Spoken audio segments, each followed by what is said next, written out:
This is something on change, like changing your life, your work, house sitting, and those invisible barriers that get in the way, where we have got this big dream, we've got this big vision of what we want to create, and yet why doesn't it happen? What's getting in the way? Those are the invisible barriers. So I work with people who want to navigate times of change and growth to do big things in their life without burning out. And in my work, I have seen 4 different reasons that have become these invisible barriers. So we're going to talk about one today. We, deep in our body, have this ancient part of us, and it lives in our limbic brain. It's our reptilian brain. It then connects down to the base of our body. So every time we want to do something different and we want to change things, our environment, we want to offer something different in our work, we want to change work, change country, we want to do something different. And to be big and small, basically this part of our brain feels incredibly threatened and wants us to pull back. It's very ancient. So it's really like, go hide in the cave. Don't put yourself under the threat of being eaten by something big and mean out there. Come back and hide. Don't make changes. So the frontal cortex of our brain's like, yes, this totally thrills me, excites me. It feels in tune. It's like, it's what I'm wanting to do. And the back part of our brain's like, no. And what happens is, if we're not taking care of the back part of our brain, it'll win. And which is why we have these big dreams and visions, but things don't happen. We procrastinate, we spin wheels. So what it needs is something I'm going to share with you in a minute. Why it connects to house sitting is what I'm doing at the moment. I am nomadic. For the last year, I've been doing a lot of house and pet sitting, and I have to move with what's available. So I'm basically based around London for the few months at a time when I'm in the UK, so I can see my clients in London. And then next I'm off in a few weeks to Provence, where I run private retreats for a few months, do a few house sits, see private clients. So I'm moving around, and I'm moving maybe a couple of days, a long weekend in a place, through to a few weeks in a place.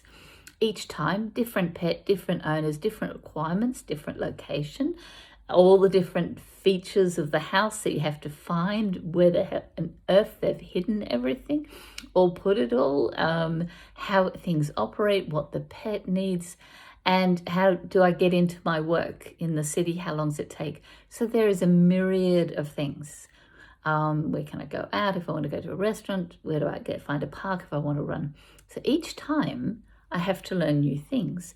And I've been noticing the last few that I've been doing, I'm in one now for a couple of weeks, but the last few were just like 3-4 day ones.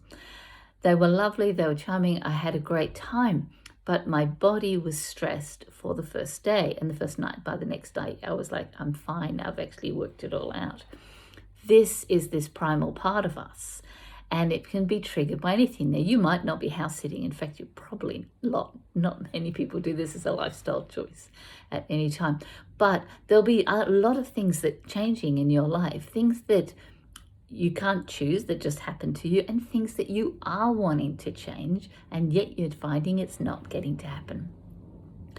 So what the key is to help this ancient part of you to feel better, to relax, to de-stress, and then it can feel okay about you doing the big new things. So this is it's very simple things. It's like, take a pause regularly and spend some time in the garden, in the park, amongst trees, in the sun. Spring is here in the north, and the weather's getting more and more beautiful. Take some time to breathe out, just pause in the middle, do what I call a nano meditation in the middle of some busy thing that you're doing. Breathe in, breathe out. That's it, and let things go, and then carry on with what you're doing. Do some meditation in the morning, 2 minutes, 5 minutes, 10 minutes, and see the difference that makes. Listen into your body and listen in to what is being triggered. If there's emotions, if there are things that are being brought up by whatever it is, take some time, explore them, journal them, note it down, give it voice, give it space, and then that will ease it. And try not to spend too much time going into letting the adrenaline take over, which it does so easily when we're stressed, because it'll speed you up in even more. So a little bit less social media time. If you do this, then what happens is this part of you can calm down enough that it can start letting you to allow some changes. But if you want to really have big changes, this is what I do with people in my sessions, but mostly in private retreats and in the longer programs I run, because it's a cellular shift that's needed.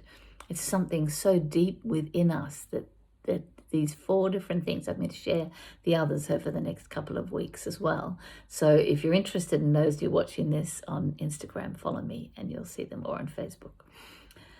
And take time to basically work out what it is, what support is that helps your body to calm down on this deep level. If you're interested in private retreats with me, I'm in Provence for the next 2 months running them, where these things can be resolved, can be cleared, and you can step up into the vision that you've been thinking of, what's been calling you, these bigger things in your life, and they haven't happened. If you want to have them happen, or if you want to clear other obstacles that are in the way of you living more fully, then contact me. We can have a chat about it.